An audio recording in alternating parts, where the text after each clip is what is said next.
जय हिंद साथियों, एक बार फिर से आप सभी साथियों का अपने चैनल फार्मेसी स्टडी अड्डा पर स्वागत है। साथियों, जैसा कि साथियों हम लोग जो एमसीक्यू का सीरीज चला रहे थे फार्मेकोलॉजी का, आज उसमें एक बहुत ही important topic drug acting on peripheral nervous system के कुछ इम्पॉर्टेंट एमसीक्यूज आज हम लोग सॉल्व करेंगे, जो कि बहुत ही इम्पोर्टेंट हैं। तो देखते हैं पहला क्वेश्चन। तो हमें सबसे पहले साथियों ये जानना चाहिए, what is peripheral nervous system. तो आप लोगों को पता होगा साथियों, हमारा जो नर्वस सिस्टम होता है एनियस जिसको कहते हैं, वो दो पार्ट में डिवाइड होता है। कौन कौन से? एक होता है सीएनएस और दूसरा होता है पीएनएस। पीएनएस का मतलब हुआ पेरिफेरल नर्वस सिस्टम और सीएनएस का मतलब हुआ सेंट्रल नर्वस सिस्टम। अब साथियों सीएनएस में दो पार्ट आते हैं। एक हमारा होता है ब्रेन। आप लोग जान रहे होंगे ब्रेन मतलब क्या होता है, जिसको हम लोग हिंदी में कहते हैं दिमाग। और दूसरा होता है स्पाइनल कार्ड। ये दो हमारे क्या होते हैं, ये हमारे दो चीज़ें, ब्रेन और स्पाइनल कार्ड साथियों, ये हमारे सेंट्रल नर्वस सिस्टम का पार्ट है। और इन दोनों के अतिरिक्त जो हमारे नर्व इम्पल्स वगैरह होती हैं, नर्व गैंग्लियन होती हैं, या फिर क्या होते हैं, न्यूरॉन्स होते हैं, other than brain and spinal cord are called peripheral nervous system. अब क्या होता है साथियों, पेरिफेरल नर्वस सिस्टम भी जो है दो पार्ट में डिवाइडेड होता है। ठीक है, दो पार्ट में डिवाइडेड होता है। पीएनएस जो है साथियों, पीएनएस ये दो पार्ट में डिवाइड होता है। कौन कौन से? एक एनस होता है, एएनएस होता है एनस, और एक होता है एसएनएस, मतलब सोमेटिक नर्वस सिस्टम। एनएस का मतलब होता है ऑटोनॉमिक नर्वस सिस्टम, और एसएनएस का मतलब होता है somatic nervous system. Autonomic nervous system क्या होता है साथियों? ऑटोनॉमिक नर्वस सिस्टम ऐसा नर्वस सिस्टम होता है जो कि हमारे कंट्रोल में नहीं होता। हमारे क्या होता है, कंट्रोल में नहीं होता, जिसका मूवमेंट हम अपना चाह करके नहीं करवा सकते। इसका मूवमेंट क्या होता है, अपने आप होता है। इस नर्वस सिस्टम पर हमारा जो है कंट्रोल नहीं होता, हमारे पावर का यानी विलिंग पावर का कंट्रोल नहीं होता। जबकि सोमेटिक नर्वस सिस्टम पर हमारा विलिंग पावर का कंट्रोल होता है। मतलब इस नर्वस सिस्टम पर हम अपना अधिकार जता सकते हैं। जैसे सोमेटिक नर्वस सिस्टम का सबसे बढ़िया एग्जाम्पल है साथियों, कि टंग में जो होता है हमारा सोमेटिक नर्वस सिस्टम काम करता है। जैसे आप जान रहे हैं, टंग को हम लोग मूव कर सकते हैं अपने आप लोग जहाँ बैठे हों वहाँ पे आप अपना टंग मूव करके देखिएगा, आप आसानी से मूव कर सकते हैं। लेकिन अब मैं कहूँ कि आप अपने स्टमक की पेरिस्टेल्सिस मूवमेंट को क्या करिए, बढ़ा लीजिए, तो आप नहीं बढ़ा सकते, क्योंकि वहाँ पे आपका सोमेटिक नर्वस सिस्टम काम नहीं करता, बल्कि ऑटोनॉमिक नर्वस सिस्टम काम करता है। ठीक है, अब हम लोग देखेंगे साथियों, ऑटोनॉमिक नर्वस सिस्टम के भी पार्ट होते हैं। तो ऑटोनॉमिक नर्वस सिस्टम क्या है, एएनएस के दो पार्ट होते हैं साथियों। एक होता है सिम्पैथेटिक होता है नर्वस सिस्टम, और एक होता है पैरासिम्पैथेटिक। तो साथियों आज जो हम लोग पढ़ रहे हैं वो पैरासिम्पैथेटिक, जिसे हम लोग कहते हैं कोलिनर्जिक सिस्टम, वो पढ़ेंगे आज हम लोग। उसकी मेडिसिन के बारे में पढ़ेंगे और उससे रिलेटेड एमसीक्यूज आज हम लोग देखेंगे। अब साथियों सिंपैथेटिक और पैरासिम्पैथेटिक क्या होता है? तो सिंपैथेटिक, आपको सिंपैथेटिक की ज़रूरत कब होती है? जब आप किसी ऐसे कंडीशन में होते हैं, जब आपको डर लगे, या आप ऐसे किसी भय वाले कंडीशन में होते हैं, तो आपका पैरासिम्पैथेटिक नहीं काम करता है, बल्कि सिंपैथेटिक काम करता है, सिंपैथेटिक नर्वस सिस्टम।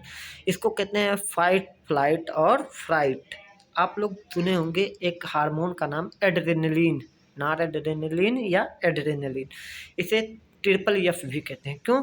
क्योंकि ये हेल्प करता है फाइट, फ्लाइट और फ्राइट में। यानी या तो आप वहाँ फेस करेंगे, लड़ेंगे, या फिर आप भाग जाएंगे, या फिर आप मर जाएंगे। तीन कंडीशन होता है। जैसे आप मान लीजिए किसी जंगल में जा रहे हैं, अब आपके सामने एकाएक कोई बहुत बड़ा सा शेर आ गया, तो आप क्या करेंगे? आप भागेंगे। तो आपका वहाँ पे सिंपैथेटिक नर्वस सिस्टम काम करता है। लेकिन आप अपने घर पे आराम से बैठ करके खाना वाना खा करके बैठे हैं, तो आपका सिंपैथेटिक नर्वस सिस्टम काम नहीं करता साथियों। वहाँ पे हमारा क्या करता है, पैरासिम्पैथेटिक नर्वस सिस्टम काम करता है। ठीक, तो पैरासिम्पैथेटिक में जो न्यूरोट्रांसमीटर होता है साथियों, वो होता है हमारा एसिटाइलकोलिन। ठीक, न्यूरोट्रांसमीटर जो होता है वो हमारा होता है एसिटाइलकोलिन।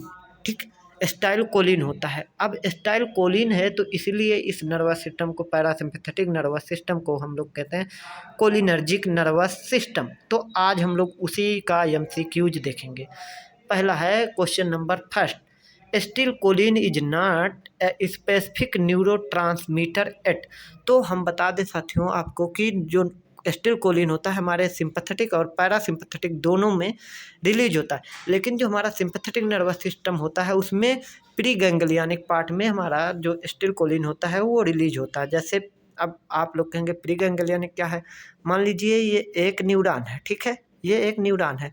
अब क्या हुआ, इससे ये उसका सेंटर हो गया, ये उसका बॉडी हेड हो गया यानी सेंटर न्यूक्लियस हो गया, और ये क्या हो गया हमारा एक्जान हो गया। अब फिर यहाँ दूसरा नर्वस सिस्टम है और यहाँ पे हमारा क्या है, टारगेट आर्गन है, ठीक। तो जो सिंपैथेटिक नर्वस सिस्टम होता है ये प्री गैंग्लियनिक पार्ट हो जाएगा। तो यहाँ पे जो है, यहाँ पे साथियों एसिटिलकोलिन यहाँ पे रिलीज तो होता है, लेकिन जब यहाँ पोस्ट गैंग्लियनिक पार्ट में आता है तो यहाँ एसिटिलकोलिन नहीं रिलीज होता, बल्कि एड्रेनलिन रिलीज होता है हमारे सिंपैथेटिक नर्वस सिस्टम में। एड्रेनलिन या नार एड्रेनलिन रिलीज होता है, ठीक है। तो अब आपको बता दिया, और सिंपैथेटिक में हर एक जगह पे हमारा क्या होता है, एसिटिलकोलिन ही रिलीज होता है। तो कह रहा है acetylcholine is not a specific neurotransmitter at sympathetic ganglion. Sympathetic ganglion पे तो होता है, इसने कंफर्म नहीं किया कि किस सिंपैथेटिक गैंग्लियन पे, तो मतलब प्री साइनेप्टिक गैंग्लियन पे तो होता है। तो कह रहा है ऑप्शन बी देखते हैं, sympathetic post ganglionic nerve binding. हाँ, हमने अभी बताया आपको कि पोस्ट गैंग्लियनिक नर्व बिंडिंग पे जो है हमारा सिंपैथेटिक नर्वस सिस्टम में क्या रिलीज होता है, एड्रेनलिन या नॉर एड्रेनलिन। तो जो हमारा आंसर होगा साथियों वो हो जाएगा क्या, ऑप्शन नंबर बी, ठीक है। क्या हो जाएगा, ऑप्शन नंबर बी हो जाएगा हमारा राइट आंसर, ठीक है। अब हम लोग देखेंगे क्वेश्चन नंबर 2 क्या है। कह रहा है question number 2, muscarinic receptor are located in. तो हम आपको बताएं साथियों कि जो है हमारा एसिटिलकोलिन ACH हम शॉर्ट में लिखेंगे, ACH दो रिसेप्टर पे एक्ट करता है। एक होता है मस्करेनिक रिसेप्टर जिसे यम से, और दूसरा होता है निकोटिनिक रिसेप्टर। अब मस्करेनिक रिसेप्टर साथियों 5 प्रकार का होता है। कौन कौन सा, M1, M2, M3, M4, ठीक, M4, M5, इस तरह से 5 प्रकार का हमारा मस्करेनिक रिसेप्टर होता है। उसी प्रकार से जो हमारा यन रिसेप्टर होता है, निकोटिनिक रिसेप्टर, वो होता है यनियन, और एक होता है यनियम, ठीक है। एक होता है यनियम और एक होता है यनियन, ठीक, ये 2 रिसेप्टर होते हैं। तो साथियों अब कह रहा है मस्करेनिक रिसेप्टर आर लोकेटेड, ये हमारे मस्करेनिक रिसेप्टर कहाँ पाए जाते हैं ये हमें बताना है इस क्वेश्चन में। तो ए है ऑटोनॉमिक गैंग्लियन पर, ठीक है, ऑटोनॉमिक गैंग्लिया पर, ठीक। बी है स्केलेटल मसल न्यूरोमस्कुलर जंक्शन। सी है ऑटोनॉमिक इफेक्टर सेल। डी है सेंसरी कैरोटिड साइनस बायोरिसेप्टर जोन। तो साथियों जो हमारा ऑटोनॉमिक इफेक्टर सेल होता है उस पे हमारा क्या पाया जाता है, हमारा मस्करेनिक रिसेप्टर पाया जाता है। ऑप्शन नंबर सी जो होगा वो इसका राइट आंसर हो जाएगा, क्योंकि हमने बताया था कि जो हमारा मस्करेनिक रिसेप्टर होता है वो कोलिनर्जिक सिस्टम का है, यानी पैरासिम्पैथेटिक का पार्ट होता है, ठीक है। अब हम लोग देखेंगे क्वेश्चन नंबर 3, कह रहा है indicate the location of M2 receptor type. तो हम आपको बताएं साथियों कि जो यम होता है, M1 जो होता है साथियों ये हमारे इंटेस्टाइन में पाया जाता है, M2 जो होता है हमारे हार्ट में पाया जाता है, और M3 जो है साथियों वो हमारे आई में पाया जाता है, हमारे यूरिनरी ब्लैडर में पाया जाता है, फिर हमारे ब्रोंकिया में पाया जाता है। इन सब जगह पे अदर जगहों पर हमारा क्या होता है, M3 पाया जाता है। जबकि M4 और M5 ऐसे 2 रिसेप्टर हैं मस्करेनिक के जो हमारे सेंट्रल नर्वस सिस्टम यानी ब्रेन के अंदर पाए जाते हैं, और ये कोग्निटिव फंक्शन को परफॉर्म करवाते हैं, ठीक है। तो अब हमें यही बताना है कि जो M2 रिसेप्टर है साथियों वो कहाँ पे पाया जाता है। तो अभी हमने आपको बताया कि M2 रिसेप्टर जो है ऑप्शन नंबर ए यानी हार्ट पे पाया जाता है। तो आंसर इसका हो जाएगा ऑप्शन ए, ठीक है। अब हम लोग नेक्स्ट क्वेश्चन देखेंगे क्या है। Question number 4, the symptom of mushroom poisoning include all the following accept. तो साथियों जो मशरूम होता है उससे एक सबस्टेंस निकलता है, यानी एक केमिकल सबस्टेंस निकलता है जिसे हम लोग कहते हैं मस्करीन। क्या कहते हैं, मस्करीन, MUS CARINE मस्करीन। ठीक, अब ये मस्करीन जो है हमारे यम रिसेप्टर पर, मस्करेनिक रिसेप्टर पर जा करके बाइंड होता है। तो साथियों क्या करता है, ये देखो हमारे हार्ट में क्या करेगा, ब्रेडिकार्डिया काज कर देगा, हमारे इंटेस्टाइन में पेरिस्टाल्टिक मूवमेंट जो होता है उसको बढ़ा देगा, और हमारे आई में क्या होगा, आई पे काम करेगा तो मायोसिस काज करेगा, और इंट्रा आकुलर प्रेशर को क्या करेगा साथियों, कम कर देगा, और सलाइवरी ग्लैंड पर एक्ट करेगा तो वहाँ पे सलाइवेशन ज़्यादा करवाएगा। और फिर हमारा सलाइवरी ग्लैंड पर काम किया, ब्रोंकिया पे काम करेगा तो ब्रोंकियल कॉन्ट्रैक्शन कराएगा और म्यूकस का सिक्रीशन कराएगा। और यूरिनरी ब्लैडर पर जब काम करेगा साथियों हमारा मस्करीन, तो क्या कराएगा, हमारे यूरिनरी रिसेप्टर को कॉन्ट्रैक्ट कराएगा, यूरिनरी में जो डिस्ट्रीब्यूशन मसल पाया जाता है उसको कॉन्ट्रैक्ट करेगा, जिससे क्या होगा, यूरिन की फ्रीक्वेंसी बढ़ जाएगी। तो आपको इसमें से वो सेंटेंस बताना है जो गलत है, क्योंकि इसमें एक ऐसा सेंटेंस है जो कि गलत है, बाकी 3 सेंटेंस जो हैं वो सही हैं। तो ए सलाइवेशन, लेक्राइमेशन, नोजिया एंड वॉमिटिंग ये सही है। ठीक है, क्यों, क्योंकि हमने अभी बताया कि जब मस्करीन हमारे यम रिसेप्टर पर, मस्करेनिक रिसेप्टर पर काम करता है तो सलाइवेशन बढ़ता है, लेक्राइमेशन बढ़ेगा। लेक्राइमेशन का मतलब होता है आंसू का निकलना, आंसू निकलेगा हमारे आँख से, तभी तो हमारे आँख का जो इंट्राकुलर प्रेशर होगा वो कम होगा। नोजिया करता है, वॉमिटिंग काज करता है। तो हमारा जो सिंपल सा बात है, ड्राइनेस ऑफ माउथ नहीं करता क्योंकि सलाइवा का सिक्रेशन बढ़ता है। तो हमारा आंसर जो हो जाएगा साथियों वो हो जाएगा बी, ऑप्शन बी क्या हो जाएगा हमारा, राइट आंसर हो जाएगा। ठीक है, क्या हो जाएगा, राइट आंसर हो जाएगा। अब हम लोग क्वेश्चन नंबर 5 देखते हैं, which of the following cholinomimetic activates both muscarinic and nicotinic receptor. तो साथियों आपको ये क्वेश्चन सॉल्व करने में कोई टाइम नहीं लगेगा यदि आपने इस मस्करेनिक रिसेप्टर के क्लासिफिकेशन, मस्करेनिक यानी कोलिनोमाइमेटिक ड्रग का क्लासिफिकेशन पढ़े होंगे। तो क्वेश्चन नंबर 5 है, ए लोबेलिन, बी पिलोकार्पिन, सी निकोटीन, डी बेथेनिकॉल। तो साथियों आपको बता दें कि इसका आंसर जो होगा ऑप्शन नंबर डी होगा, बेथेनिकॉल। बेथेनिकॉल एक ऐसा ड्रग है जो कि हमारे निकोटिनिक और मस्करीनिक दोनों रिसेप्टर पर काम करता है। ठीक है, अब हम लोग क्वेश्चन नंबर 6 देखेंगे। कह रहा है, indicate a cholinomimetic agent which is related to drug acting drugs, direct acting drug. तो ये भी क्वेश्चन हमारे क्लासिफिकेशन से डायरेक्ट उठा लिया गया है। आपको पता होना चाहिए कि जो हमारा कोलिनर्जिक यानी कोलिनोमिमेटिक ड्रग होते हैं वो 2 कैटेगरी में होते हैं, एक होता है डायरेक्ट एक्टिंग और दूसरा होता है हमारा क्या, इनडायरेक्ट एक्टिंग। एक होता है ACH जो होता है स्टिल कोलिनोमाइमेटिक ड्रग जो होते हैं ये 2 होते हैं, डायरेक्ट एक्टिंग और इनडायरेक्ट एक्टिंग। तो डायरेक्ट एक्टिंग क्या करते हैं, ये डायरेक्ट हमारे कोलिनर्जिक रिसेप्टर पर जाकर के बाइंड होते हैं और उसको एक्टिवेट करते हैं। जबकि जो हमारे इनडायरेक्ट एक्टिंग ड्रग होते हैं ये क्या करते हैं, स्टिल कोलिन की अवेलेबिलिटी को बढ़ाते हैं, क्योंकि ये कोलिन स्टोरेज जो एंजाइम होता है उसकी एक्टिविटी को कम कर देते हैं। तो यदि आप लोग क्लासिफिकेशन पढ़ेंगे तो आप इसमें देख करके तुरंत ही बता देंगे कौन कौन सा। इड्रोफोनियम ये हमारा इनडायरेक्ट एक्टिंग ड्रग है, बी फाइसोस्टेगमिन ये भी इनडायरेक्ट एक्टिंग है, सी कार्बेकोहॉल हाँ ये होता है।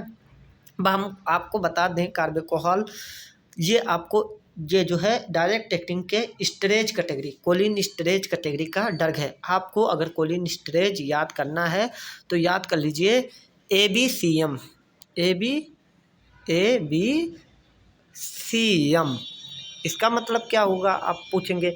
तो ए से हो जाएगा स्टील कोलिन, बी से होगा बेथनिकॉल, सी से होगा कार्बेकोहॉल और यम से हो जाएगा मेथेकोलिन। ठीक है, तो इसका आंसर क्या हो जाएगा, इसका आंसर जो होगा साथियों वो होगा ऑप्शन नंबर सी। कौन सा हमारा सही है, कार्बेकोहॉल। ठीक है, अब हम लोग क्वेश्चन नंबर 7 देखेंगे। Characteristic of carbachol including all of the following except. अब कह रहा है कार्बेकोहॉल के इसमें से आपको एक जो वाक्य है वो गलत दिया है, बाकी 3 सही हैं। तो आपको क्या करना है, उसी गलत सेंटेंस को क्या करना है, टिक करना है। तो कह रहा है कार्बेकोहॉल की कौन सी कैरेक्टरिस्टिक फीचर नहीं है वो आपको देखना है। तो it decreases intra ocular pressure, हाँ डायरेक्ट एक्टिंग है, सिंपथोमाइमेटिक है, तो ये क्या करेगा, IOP इंट्रा आकुलर प्रेशर को कम करेगा। ठीक, बी है इट काजेज मिडरियासिस ना, हमने आपको बताया था इससे पहले कि ये मायोटिक काज करता है, ना कि मिडरियासिस। तो आपको अब आंसर मिल गया, आगे देखने की ज़रूरत ही नहीं है। आप आगे भी देख सकते हैं, it exert both nicotinic and muscarinic effect. हाँ, ये सही है। It is resistant to acetylcholine storage. हाँ, सही है। तो हमारा जो ऑप्शन नंबर बी है वो हो जाएगा सही आंसर इसका, क्योंकि हमारा जो कार्बेकॉल है ये मिडरियासिस ना काज करके हमारा क्या काज करता है, मायोसिस काज करता है। ठीक है। अब हमारा क्वेश्चन नंबर जो होगा 8 होगा, देखते हैं क्या है। Acetylcholine is not used in clinical practice because, क्योंकि स्टील कोलिन इसलिए नहीं यूज किया जाता है क्योंकि ये हाईली क्या होता है, मेटाबोलाइज कर दिया जाता है बाई कोलिन स्टोरेज के द्वारा, या हाइड्रोलाइज कर दिया जाता है कोलिन स्टोरेज के द्वारा, इसलिए ये हमारे क्लिनिकल यूज में स्टील कोलिन नहीं प्रयोग होता साथियों। ठीक, तो आप देखते हैं क्या ऑप्शन है। ए है इट इज़ वेरी टॉक्सिक, नहीं टॉक्सिक नहीं होता स्टील कोलिन। बी जो है the dose required are very high, ऐसा भी नहीं है कि बहुत हाई डोज रिक्वायर्ड होता है ना। सी है it is very rapidly hydrolysed, हाँ ये हमारा ऑप्शन सही है। इट इज़ वेरी कॉस्टली, नहीं ऐसा नहीं है, ये बहुत कॉस्टली नहीं है क्योंकि ये हमारे बॉडी में ही प्रोड्यूस होता है, तो इसे हमें बाहर से लेने की ज़रूरत तब पड़ती है जब बहुत रेयर केस होता है, तो इसलिए ये बहुत ज़्यादा कॉस्टली नहीं है। तो इसका आंसर जो होगा साथियों वो होगा ऑप्शन सी। क्या, it is very rapidly hydrolysed. ठीक है। अब हम लोग देखेंगे क्वेश्चन नंबर 9 क्या है, पैरासिम्पथोमाइमेटिक ड्रग काज। अब पैरासिम्पथोमाइमेटिक ड्रग क्या काज करता है, तो आपको बताना है। ब्रांकोडाइलेशन नहीं, ब्रांको कॉन्ट्रिक्शन काज करता है। मिडरियासिस ये भी नहीं काज करता है। मायोसिस काज करता है। सी है ब्रेडिकार्डिया, ये भी नहीं हाँ ये काज करता है ब्रेडिकार्डिया, क्योंकि हमारे हार्ट पे जो M2 रिसेप्टर है जब उस पर हमारा सिम्पथोमाइमेटिक ड्रग एक्ट करता है तो वो ब्रेडिकार्डिया काज करता है। कॉन्स्टिपेशन नहीं काज करता, डायरिया काज करता है, मतलब डायरियल इफेक्ट शो करता है। तो इसका आंसर हो जाएगा साथियों हमारा ऑप्शन नंबर सी। क्या हो जाएगा, ब्रेडिकार्डिया। ठीक है। अब हम लोग देखेंगे question number 10, which of the following direct acting cholinomimetic is mainly muscarinic in action. अब आपको बताना है कि वह कौन सा ड्रग है जो डायरेक्ट एक्टिंग भी है और वह केवल क्या करता है, मस्करेनिक एक्शन शो करता है। ए है बेथेनिकोल, बी है कार्बेकोहल, सी है एस्टिलकोलिन।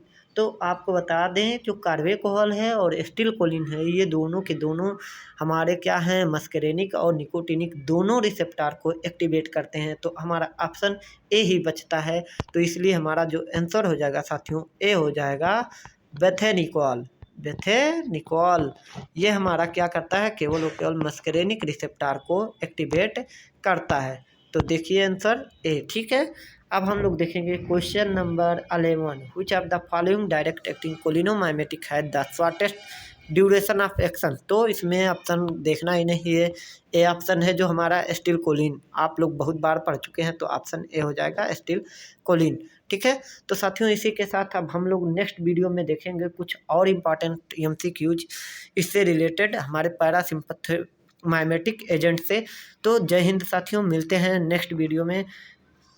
अगर आप लोगों को वीडियो पसंद आया हो तो लाइक शेयर और सब्सक्राइब जरूर करें। जय हिंद साथियों।